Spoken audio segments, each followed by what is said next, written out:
안녕하십니까. 부테크TV의 서성혁입니다. 지난번에 첫 영상을 올리고 제가 그걸 편집하면서 보다 보니까 많이 어색하고 쑥스럽더라고요. 자, 오늘 그래도 두 번째 영상이니까 이전보다는 좀 더 자연스러웠으면 하는 바람이 있습니다. 사실 얘기하면 이 영상을 찍기 바로 전에도 한참을 녹화를 했는데 마이크 배터리가 없어가지고 다시 찍었습니다. 아무튼 열심히 할 테니 보시는 시청자 여러분께서도 좀 좋게 봐주셨으면 합니다. 제가 이전 영상을 찍으면서 이제 정책에 따라 주택 가격이 안정화될 것이냐 안 될 것이냐 이걸 이제 과거랑 비교해서 좀 많이 과거였나요? 아무튼 정책에 또 정책이 나와도 주택의 흐름을 잡긴 좀 힘들었다라는 얘기를 했는데 그 얘기를 한 게 불과 며칠 전이에요. 그런데 8월 4일 제가 이전 영상을 올릴 시점에 또 갑작스럽게 정부에서 주택 공급 확대 방안을 내놓습니다. 대책도 새로 나왔고 또 지금 말씀드리고자 하는 내용과도 연관이 어느 정도 겹치는 부분이 있어서 제가 8.4 부동산 주택 공급 대책에 대해서 몇 가지 그러니까 이제 좀 이해하기 쉽게 설명드리고, 그리고 이제 덧붙여서 제가 원래 하고자 했던 그 내용까지 포함해서 말씀을 드리도록 할게요. 이번 주택 공급 대책을 보면 정부에서 주택을 10만 가구 이상을 수도권에 넣겠다. 그래서 어떻게 되느냐, 주택 시장이 잡히겠느냐, 그 짧은 순간에도 여러분들이 저한테 질문을 하셨어요. 그만큼 관심이 뜨겁다는 얘기겠죠. 이 역시도. 내용을 보면 좀 긴데 제가 간략하게 요점을 정리해서 말씀을 드리도록 하겠습니다. 근본에 이제 기존에 공급을 주택했던 계획에서 이번에 추가로 8월 4일 날 13만 2천 호를 얹어서 향후 수도권에 총 127만 호를 공급하겠다는 게 이제 정부의 방안입니다. 그런데 사람들은 127이라는 숫자에는 별 관심이 없는 것 같아요. 그러니까 주위에 저한테 궁금하다, 어떻게 될 것 같냐 물어보시는 분들도 야, 서울에 13만 2천 호를 넣는다며? 라고 물어보시는 분들이 대다수였어요. 왜냐면 13만 2천 호라는 숫자가 13만 2천 세대를 서울에다가 공급하겠다는 얘기입니다. 정확히 얘기해서는 3기 신도시에다가 용적률을 좀 조정을 해서 그게 포함이 되어 있는 게 약 2만 4천 호 정도가 들어있긴 한데, 요지는 10만 호를 서울에다 공급을 하겠다는 얘기입니다. 어마어마한 숫자죠. 현재 서울의 총 가구수, 아파트 가구수는 168만 정도 됩니다. 그런데 이번에 발표한 8.4 주택공급 대책을 보면 그 중에 거진 10%에 가까운 숫자 13만 2천 호를 넣겠다는 얘기예요. 당연히 모든 사람들이 거기에 초점을 맞춰 관심을 가질 수밖에 없겠죠. 그런데 자세히 보면 13만 2천 호가 아닙니다. 정부가 청사를 세종시로 옮기면서 생기는 부지에 공급하는 숫자는 3만 3천 호라고 기재가 돼 있어요. 나머지는 뭐냐면은 아까 말씀드린 2만 4천 호 3기 신도시 용적률 바꾸는 것과 다 재건축에 관련된 얘기입니다. 그러니까 정확히 얘기하면 10만 호는 재건축인 거예요. 결국 사람들이 생각하는 기대와 다르게 면밀히 따져서 보면 3만 3천 호가 서울에 들어가는 겁니다. 근데 이 3만 3천 호 관심을 가질 수밖에 없는 이유가요. 좋죠. 노원구도 있고 여의도도 있습니다만 주로 있는 곳이 어디냐면 여러분들 요즘 핫한 곳 있죠. 마용성, 마포구, 용산구, 성동구. 물론 성동구가 빠져 있습니다만 서초구가 포함되어 있어요. 어마어마한 시장이겠죠. 아마 부동산에 대해서 관심 1도 없다 하시는 분들도 이 위치는 관심이 굉장히 많으실 겁니다.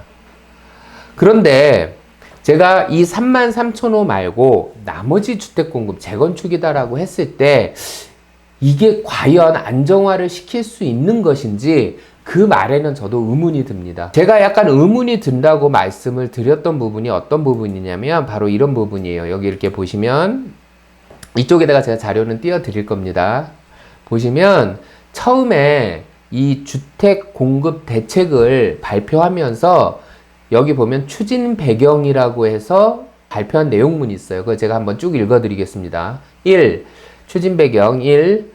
수요, 투기 수요가 주택시장으로 유입되는 것을 방지하기 위해 그간 대출 규제, 세제 강화 등 시장 안정 대책을 지속적으로 추진했다. 자기네들이 규제 걸었다 이 얘기입니다. 그러나 단기 투자, 갭 투자 등 주요 관리에서는 일부 한계를 느꼈다고. 그로 인해서 시장 심리가 불안해졌다. 그래서 30대 아파트 매수가 급증을 했다라고 여기 자기 고백을 했습니다. 그러니까 규제도 했고 다 했는데 수요 관리에 일부의 한계를 느꼈고 그로 인해서 어떻게 됐냐? 시장가가 오르니까 시장 심리가 불안해져서 30대 아파트 매수가 급증했다. 그러니까 최근에 전세가 점점 사라지고 전세값이 오르고 아파트 가격이 폭등했다는 거 인정을 한 것이죠. 정부가 그래서 만든 게 이제 공급을 늘리겠다 이겁니다. 수요를 이제 죽이겠다는 얘기죠. 공급을 늘려서 수요 시장을 죽이겠다는 거예요. 그런데 이 수요 시장을 충족을 시킬 공급이 조금 물음표를 찍게 만들어서 제가 말씀을 드리려는 겁니다. 한마디로 요약을 하면 뭐냐면 그래 이렇게 공급을 할 테니 그래서 수요를 충족을 해줄 테니까 지금 너무 급하게 투자하지 말아라. 매매 시장에 뛰어들어서 부동산 가격 올리는 일에 더 이상 가담하지 말고 한번 기다려봐라 이 말이에요. 그래 근데 무턱대고 기다려라 공급하겠다 하면 사람들이 안 믿죠. 그래서 얘기를 한 게 자 13만 2천 세대를 서울에다 넣어줄게요. 그런데 앞서 말한 것처럼 3만 3천 호는 서울이 맞습니다. 그런데 이 10만 호에 대해서 물론 3기까지 그냥 포함해서 말씀을 드릴게요. 재건축이라는 겁니다. 제가 13만 2천 호라는 숫자를 처음 들었을 때 제가 갸웃했던 게 뭐였냐면 자료를 보기 전에 했던 게 이거예요. 그렇게 지을 부지가 없거든요. 없는데 어떻게 13만 호를 공급하겠냐 했더니 여기 내용을 보면 이렇게 나와 있어요. 일반적으로 일반의 이제 부동산에 관심이 있는 사람인다 한들 재건축에 관한 내용도 상당히 어려운데 여기 보면 말 진짜 어렵습니다. 그래서 내가 쉽게 말씀을 드릴게요. 공공참여를 통해서 규제를 완화해주고 개발이익은 기부채납으로 환수한다. 이렇게 되어 있습니다.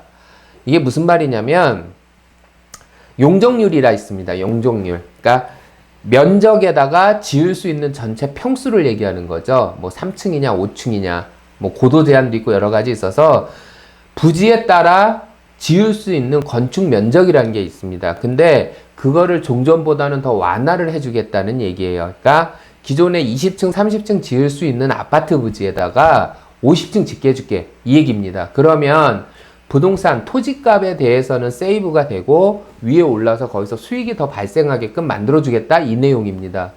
근데 제가 갸웃하게 하게 만든 부분이 어떤 부분이냐? 바로 이거예요.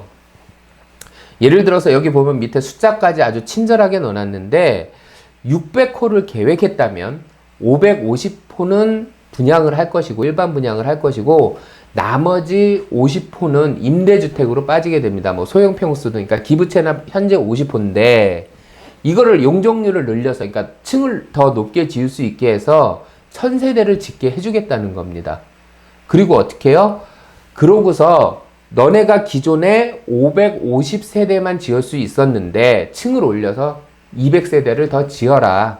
그러면 750세대를 지어서 그 지은 200세대만큼 더 파니까 남지 않느냐.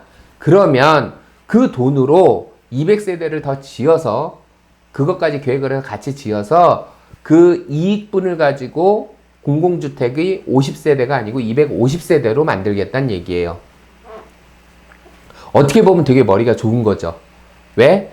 원래 기준 600세대 지을 수 있는 걸 층을 높여서 1000세대를 만들고요.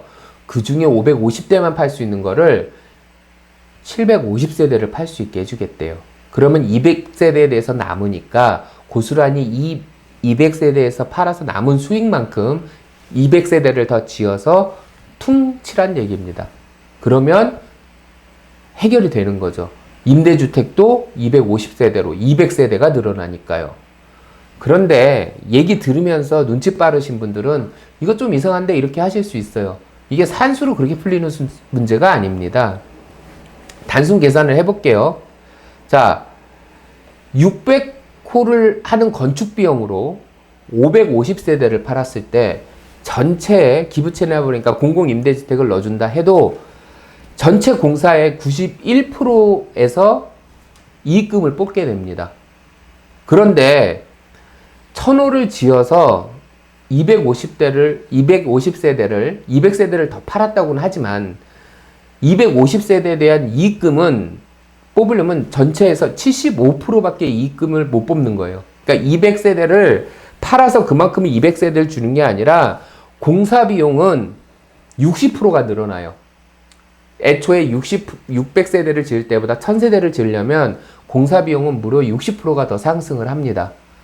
그리고 그 전체 판매인 거에서 기존으로 하면은 91%에다 투자 이익금을 부과할 수 있고 1000세대를 지었을 때는 75%밖에 이익금을 부과할 수 있는 물량이 없는 거예요. 그러면 단순 계산으로 1000세대를 지으면 16%만큼의 판매할 수 있는 이익 손실이 나는 겁니다. 바꾸어 말하면 공공참여를 통해서 뭐 SH공사든 LH공사든 뭐 아니면 정부 돈이 들어가든 해서 전체적으로 지어서 이렇게 임대주택 비율을 맞추겠다고 얘기를 한 건데 나머지 13만 2천 세대를 만드는 것 중에 이런 형태로 거의 7만 5천 세대를 이렇게 맞추겠다고 한 건데 만약에 이렇게 해서 재건축에 협의가 돼서 조합원이든 다 협의가 돼서 이렇게 진행이 됐다고 치면 부족한 비용 16%는 고스란히 누구한테 가요? 맞습니다. 누구한테 가겠어요? 일반 분양을 받는 사람과 조합원들한테 돌아갑니다. 당연히 16%는 그곳에서 나와야 되니 분양가가 상승할 수밖에 없죠. 그러면 서울에 있는 집값이 또 올라가는 현상이 발생할 수밖에 없습니다. 당연히 정부 부처가 있었던 부지에 32,000호야 대한민국 어느 누구가 안 기다리겠습니까? 물론 다주택자는 들어갈 수가 없겠죠. 이제 1주택자, 최초의 주택자만 들어갈 수 있게끔 하긴 할 겁니다. 그런데 지금 13만 2천이라는 전체 숫자를 가지고 과연 현재 매수를 하려고 하는 사람들이 기다려라, 시장을 기다려라 하면 기다려 줄 수 있을지 그거에 대한 의문이 드는 건 저만의 생각일까 하는 생각이 들어요. 제가 지난번에 말씀드린 조선시대, 현재와 비슷하다라고 말씀을 드렸는데 당시에도 도성 내 부동산 가격을 잡으려고 어마어마하게 노력을 했었다 말씀을 드렸습니다. 그러나 지금까지도 폭등을 하고 있다 말씀을 드렸는데 이거 내용은 제가 궁금하신 분은 혹시 못 보신 분들은 이 위에 상단에 제가 클릭할 수 있게 해놓을 테니까 한번 보시고요. 자, 근데 재밌는 것은 뭐냐면 이 정책 자체가 부동산이 요지부동을 할 것이냐 그건 아닙니다. 우리나라 주택 공급수는 가구수를 이미 넘었습니다. 대략적 통계로 한 전년도 기준으로 한 106% 정도가 되고요. 이중 아파트가 차지하는 비용이 한 50% 정도 될 거예요. 이 데이터가 말해주는 건 뭐냐면요. 필요한 주택수는 이미 다 충족을 했다는 얘기입니다. 그런데 자, 생각을 해보세요. 주택시장 분명히 다 충족이 돼 있는데 대부분 사람들이 수도권의 아파트를 선호하죠. 그러니까 주택수가 부족한 게 아니라 서울에 있는 아파트 수가 한정적인 겁니다. 그러다 보니 어떻게 해요? 전체 부동산 시장이 아니라 수도권 부동산은 아파트를 잡겠다고 끝도 없이 정책을 내놓기 시작을 했던 게 한두 번이 아니죠. 그러다 보니 이거를 짧은 시간에 잡아야겠다는 것 때문에 약간 즉흥적인 것도 있고 좀 급하게 내는 것도 있고 이러다 보니 어떻게 해요?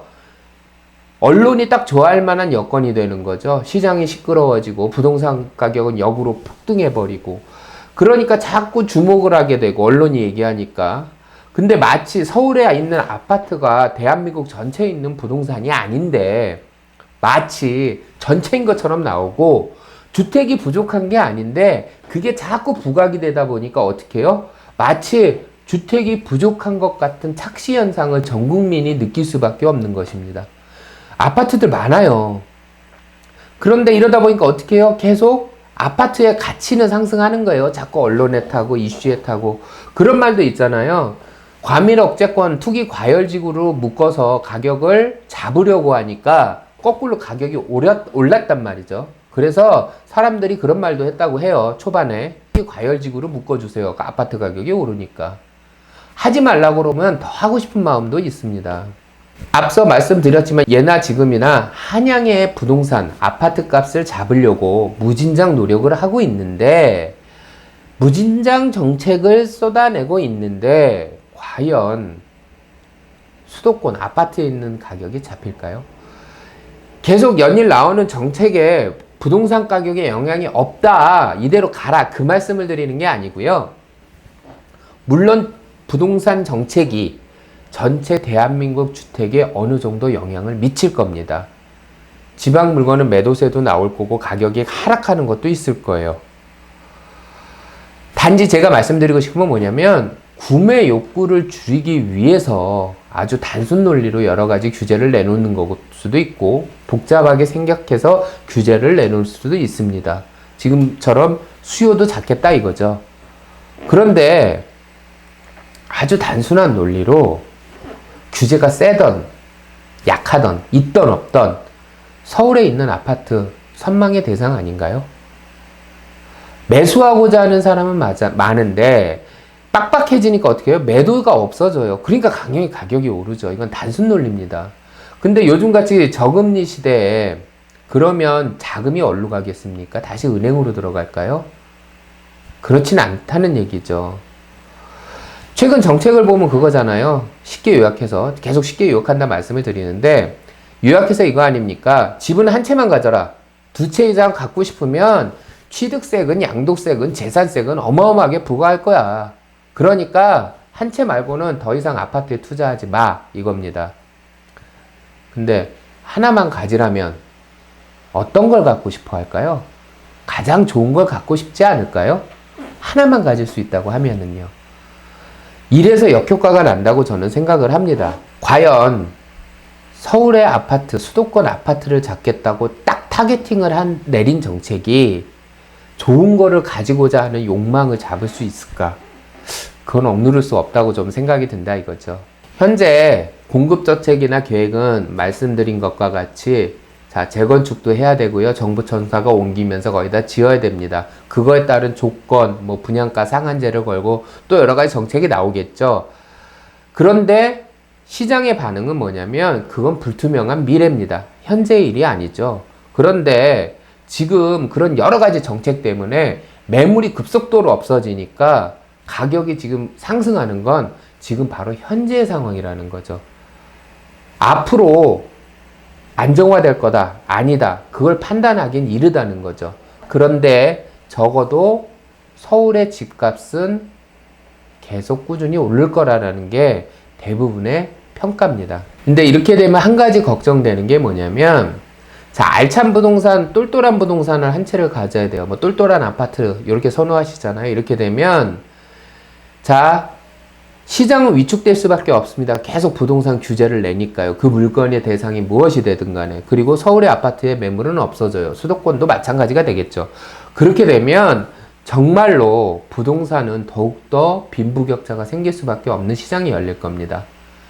그러니까 가치가 적다 많다 이렇게 딱 획일된 기준으로 나눌 수는 없지만, 지방 소도시 같은 경우에는 점점 더 부동산 값이 빠질 수밖에 없어요. 그러니까 빈부격차가 생기겠죠.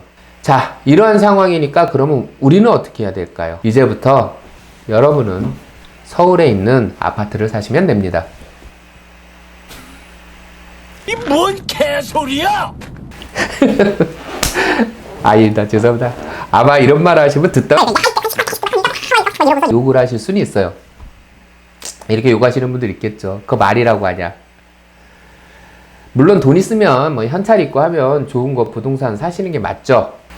앞서 말씀드린 내용은 지금 현재 수도권 아파트에 일어나고 있는 현 상황을 짚어드린 것입니다. 부동산 전반적이라는 얘기는 아닙니다.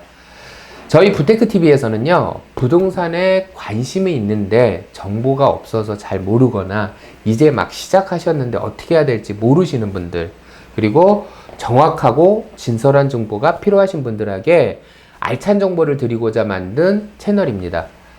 부동산이 처음인 불인이들도 쉽게 이해할 수 있도록 설명드릴 거고요. 알찬 정보 많이 공유해 드릴 테니까 구독과 좋아요 부탁드립니다. 아, 이거 자연스럽다. 원래 제가 준비한 영상이 이제 주택시장에 대해서 말씀드리려고 했던 건 아니었어요. 그러면 이제 원래 하려던 얘기를 좀 넘어가서 해보겠습니다. 물론 밀접한 관계가 있습니다. 앞서 한 얘기와도. 근데 요즘 하도 아파트 뉴스만 틀면 아파트 얘기가 나오니까 아파트 얘기만 했는데, 제가 전반적인 부동산 시장에 대한 이해를 돕고자 지금 영상을 보고 계시는 분들에게 한 가지 질문을 먼저 드릴게요. 들어보시고, 질문 내용을 들어보시고, 결과를 보시고, 아, 이 내용이 꽤나 재밌다, 괜찮다라는 생각이 든다면, 지금 영상을 보시는 분들 주변에도 한번 시험을 한번 해보세요. 어떤 내용이냐면, 자, 질문하겠습니다. 여러분께서 부동산 하면 가장 먼저 떠올리는 부동산을 한번 나열을 해보세요. 입으로 말씀하셔도 되고 속으로 생각하셔도 됩니다. 1번 뭐, 2번 뭐, 3번 뭐. 날 다 되셨죠? 제가 왜 이 질문을 드렸냐 하면은요, 여러분 지금 대답이 어떤 걸 하셨을지 궁금한데, 자, 1번 아파트, 2번 오피스텔인 경우가 많습니다. 대한민국 10명 중 7, 8명은 이 질문을 하면은요, 1번 아파트가 가장 당연히 많고, 2번은 꼭 오피스텔이 아니더라도 원룸, 빌라, 뭐 요런 것처럼 주택만을 얘기하시는 분들이 많아요. 3번까지도 주택이 나오는 경우가 거의 대부분입니다. 그러니까 예를 들어서 이런 거죠. 1번 아파트, 2번 오피스텔, 3번 빌라, 이런 형태로요. 이제 간혹가다 2번부터 내지는 1번부터 다른 물건이 나오는 경우도 있어요. 뭐 상가 이렇게 나오는 분들이 있는데, 저희가 저희 그 회사 직원들한테 물어보면은, 야, 뭐냐면은 부동산을 하시는 분들도 1번 아파트가 먼저 나오는 경우가 많고요. 2번 상가 하는 경우도 있어요. 아무래도 현업에 있다 보니까. 갑자기 순위를 정해보라고 하면, 이것뿐만 아니라 다른 것도 마찬가지겠지만, 갑자기 순위를 정해보라고 하면은요, 자기 체험에서 경험하는 것들을 나열하기가 대부분입니다. 그래서 10명 중 7, 8분은 아파트, 오피스텔, 원룸, 빌라 같은 주택에 대한 대답을 많이 하세요. 앞순위로 꼽죠. 그런데 여러분, 부동산 시장에서 주택이 차지하는 비용, 뭐 아파트가 아니고요, 주택, 먹고 자고 하는 주택이 차지하는 비중을 크게 잡아서 전체 부동산의 절반이라고 쳐더라도 나머지 절반은 다른 유형의 또 다른 부동산입니다. 제가 이 말을 왜 말씀을 드리느냐, 정부에서도 주택 잡겠다고 난리 났던 게 결국은 서울에 있는 아파트인데요.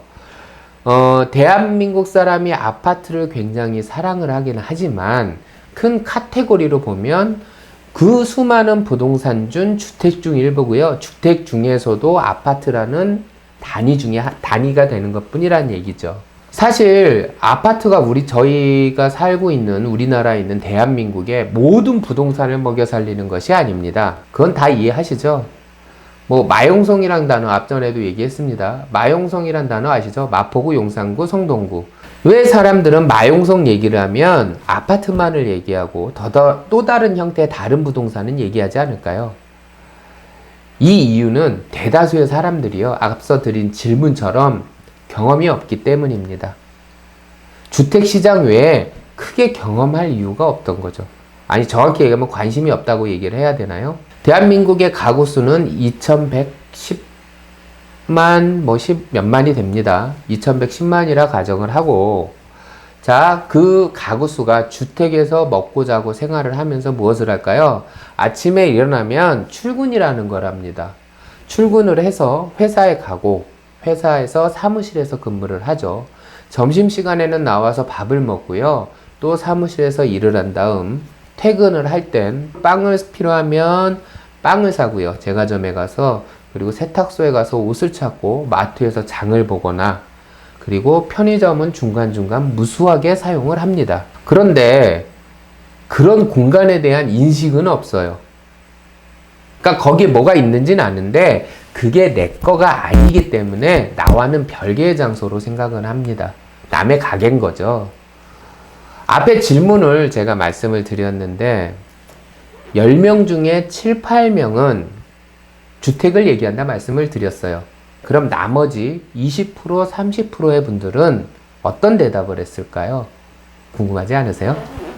자, 다양한 대답이 나옵니다. 특히나 20, 30% 중에 자기가 소유한 부분이 대부분이기 때문에 다른 대답이 나오죠. 그래서 나와도 구체적으로 나옵니다.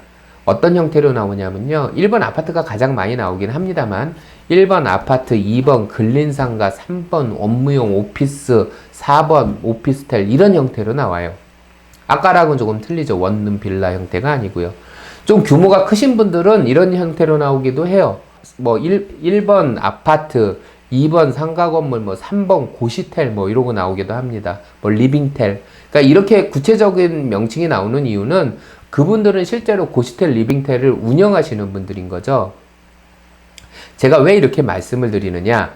아까 제가 질문을 드렸을 때 1번 뭐 2번 뭐 3번 질문을 드렸을 때 80%에 속하시나요? 20%에 속하시나요? 제가 그냥 쉽게 던진 질문과 답변 속에서 나온 숫자라고 생각하실 수 있겠지만 아닙니다. 이 숫자는 놀라운 숫자가 담겨 있는 겁니다. 소위 부동산으로 재테크를 해서 성공하신 분들이 숫자가 몇 프로나 될까요? 거의 좀 전에 대답하신 80%와 20%와 일치합니다. 뭐 조금 월세 받는 분들이 있겠지만 나름 재테크에 성공해서 임대사업이라는 걸 하고 계시고 그나마 건물주라고 얘기를 들으시는 분들이 거의 20% 미만이니까요. 그러면 그런 분들은 그 20%의 분들은 어떻게 시작을 하셨을까요? 물론 소위 말하는 금수저가 있을 수도 있습니다. 그래서 물려받은 게 많을 수도 있지만 자수성가하신 분들도 상당수 있어요. 물려받은 거 말고요. 자, 그러면 그분들과 80%의 분들과 무엇이 다를까요? 그건 바로 시장을 보는 눈입니다. 80%의 사람이 50%도 채 안 되는 아파트에 목을 메고 있을 때 이 20%의 분들은 전체 넓은 부동산 전체 시장을 보시는 거예요. 그러니까 봤을 때 물론 그 투자 가치가 있으니까 그쪽에도 투자를 하시고 이익을 창출하시죠. 팔았을 때 양도소득을 발생하시긴 하시는데 두루두루 전체적인 부동산 동향을 파악을 하고 계신 분들이에요. 최근에 시장을 보면서 여러 가지 의견이 있죠. 주택값을 못 잡을 것이다. 부동산 값은 이 상태로 가면 더 폭등한다. 또 반대의 경우로 앞으로 부동산 시장은 끝났다. 그거보다 더 심하게 얘기해서 망했다까지 표현하시는 분들이 있습니다. 미래는 예측할 수는 없습니다만 물가 상승률 이상으로 부동산은 꾸준히 상승해 왔던 거는 맞습니다. 그럼 그 20%의 분들은 지금 현 시장을 어떻게 바라볼까요? 그분들한테 다 배울 수 있는 건 아니고 각자의 개성이 있겠지만은 그 20% 분들은 조금 지금 현재 부동산 시장이 관망세잖아요. 예전에 IMF 때 소위 현금을 가지고 계신 분들이 건배를 할 때도 이대로라고 건배를 했다고 하죠. 그분들도 20%에 해당되는 그 분들도 약간은 관망세면서 좀 편안하게 시장을 바라보고 있습니다. 왜? 서울에 있는 집값이 오르는 거 너무 당연한 거 아니냐. 뭐 정부는 당연히 규제하려고 할 거고 너무나 뻔한 소리하고 뻔한 내용이고 어차피 공급할 수 있는 건 한계가 있다는 걸 알고 계시는 거죠. 저 역시도 주택에 목을 메고 있지는 않습니다. 이 얘기를 다음 시간에 하도록 할게요. 왜? 앞전에 너무 많은 내용과 복잡한 내용을 하다 보니까 이 사람의 집중력이란 거는 한계가 있거든요. 그래서 이번 시간에는 여기까지 저희가 얘기를 하고 이 다음에 20%는 도대체 어떻게 시장을 바라보고 어떻게 알짜를 챙기는지 이어가 보도록 하겠습니다. 내용이 괜찮으셨다면 다시 한번 좋아요, 구독 부탁드리고요. 부테크TV는 다음 영상에서 다시 찾아뵙도록 하겠습니다. 뿌바!